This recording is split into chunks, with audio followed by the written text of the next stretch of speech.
Hi hello ನಮಸ್ತೆ ಮೀಡಿಯಾಗೆ ಸ್ವಾಗತ.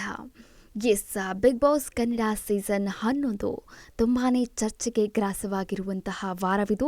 ಇನ್ನು ರಜತ್ ಜೊತೆ ಕಿರಿಕ್ ಮಾಡಿಕೊಂಡಿದ್ದಾರೆ ಸುರೇಶ್ ಎನ್ನಲಾಗ್ತಾ ಇದೆ.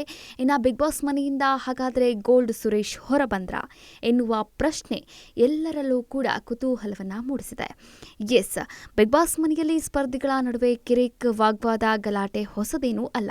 ಅದರಲ್ಲೂ ಟಾಸ್ಕ್ಗಳ ವೇಳೆ ಮಾರಾಮಾರಿ ನಡೆದಿರುವ ಉದಾಹರಣೆಗಳನ್ನು ಕೂಡ ಈ ಹಿಂದೆ ನೋಡಿದ್ದೇವೆ. ಇನ್ನು ಕಿರಿಕ್ ವೇಳೆ ಅವಾಚ್ಯ ಶಬ್ದಗಳಿಂದ ನಿಂದಿಸುವಂತಹ ಸನ್ನಿವೇಶಗಳು ಕೂಡ ಎದುರಾಗುತ್ತವೆ. ಇದು ಮತ್ತಷ್ಟು ತಿಕ್ಕಾಟಕ್ಕೆ ಕೂಡ ಕಾರಣವಾಗುತ್ತೆ. ಇನ್ನು ಬಿಗ್ ಬಾಸ್ ಕನ್ನಡ ಸೀಸನ್ 11ರಲ್ಲಿ ಕೆಟ್ಟ ಪದಗಳನ್ನು ಬಳಸಿದ ಕಾರಣಕ್ಕೆ ಲಾಯರ್ ಜಗದೀಶ್ ಶಿಕ್ಷೆ ಅನುಭವಿಸಿ ಮನೆಯಿಂದ ಹೊರಬಿದ್ರು. ಜೊತೆಗೆ ರಂಜಿತ್ ಕೂಡ ಹೊರಬರುವಂತಾಗಿತ್ತು. ಹಲ್ಲೆ ಯತ್ನ ಆರೋಪದಡಿ ಅವರಿಗೂ ಕೂಡ ಶಿಕ್ಷೆ ಎದುರಾಗಿತ್ತು. ಇದೀಗ ಬಿಗ್ ಬಾಸ್ ಮನೆಗೆ ಮತ್ತಿಬ್ಬರು ವೈಲ್ಡ್ ಕಾರ್ಡ್ ಎಂಟ್ರಿ ಪಡೆದಿದ್ದಾರೆ. ಇನ್ನು ರಜತ್ ಜೊತೆಗೆ ಶೋಭಾ ಶೆಟ್ಟಿ ಹೊಸದಾಗಿ ಮನೆಯನ್ನ ಸೇರಿದ್ದಾರೆ. ರಜತ್ ಬುಜ್ಜಿ ಈ ಹಿಂದೆ ಕೂಡ ಕೆಲ ರಿಯಾಲಿಟಿ ಶೋಗಳಲ್ಲಿ ಭಾಗಿಯಾಗಿದ್ರು. ವೈಲ್ಡ್ ಕಾರ್ಡ್ ಎಂಟ್ರಿ ವೇಳೆ ವೇದಿಕೆಯಲ್ಲೇ ಖಡಕ್ ಡೈಲಾಗ್ಗಳನ್ನು ಹೊಡೆದಿದ್ರು. ಇನ್ನು ಮನೆ ಪ್ರವೇಶ ಮಾಡಿದ ಬಳಿಕ ರಜತ್ ಹಾಗೂ ಶೋಭಾ ಶೆಟ್ಟಿ ಇಬ್ಬರೂ ಮನೆಯ ಸ್ಪರ್ಧಿಗಳಿಗೆ ತಮ್ಮ ಮಾತಿನ ಏಟನ್ನ ಕೊಟ್ಟಿದ್ರು.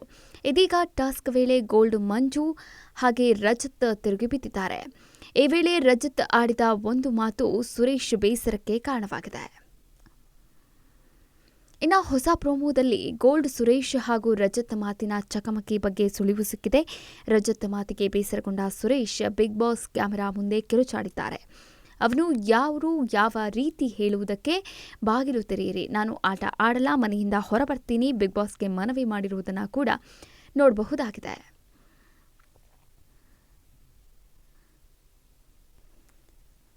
ಜಗದೀಶ್ ರಂಜಿತ್ ಶಿಕ್ಷೆಯನ್ನ ಅನುಭವಿಸಿ ಮನೆಯಿಂದ ಹೊರಬಂದ ಮೇಲೆ ಗಾಯಕ ಹನುಮಂತ ಬಿಗ್ ಬಾಸ್ ಮನೆಯನ್ನ ಪ್ರವೇಶ ಮಾಡಿದ್ರು. ವೈಲ್ಡ್ ಕಾರ್ಡ್ ಎಂಟ್ರಿ ಮೂಲಕ ಒಳಗೆ ಹೋಗಿ ಗಮನವನ್ನ ಸೆಳೆದಿದ್ದಾರೆ. ಇದೀಗ ರಜತ್ ಹಾಗೂ ಶೋಭಾ ಕೂಡ ಜೊತೆಯಾಗಿದ್ದಾರೆ.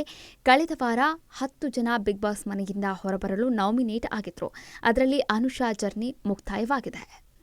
ಈ ಒಂದು ಬಿಗ್ ಬಾಸ್ನ ಮಾಹಿತಿ ನಿಮಗೆ ಇಷ್ಟವಾದಲ್ಲಿ ಲೈಕ್ ಮಾಡಿ, ಶೇರ್ ಮಾಡಿ, ಹಾಗೆ ಸಬ್ಸ್ಕ್ರೈಬ್ ಮಾಡುವುದನ್ನು ಮಾತ್ರ ಮರಿಬೇಡಿ.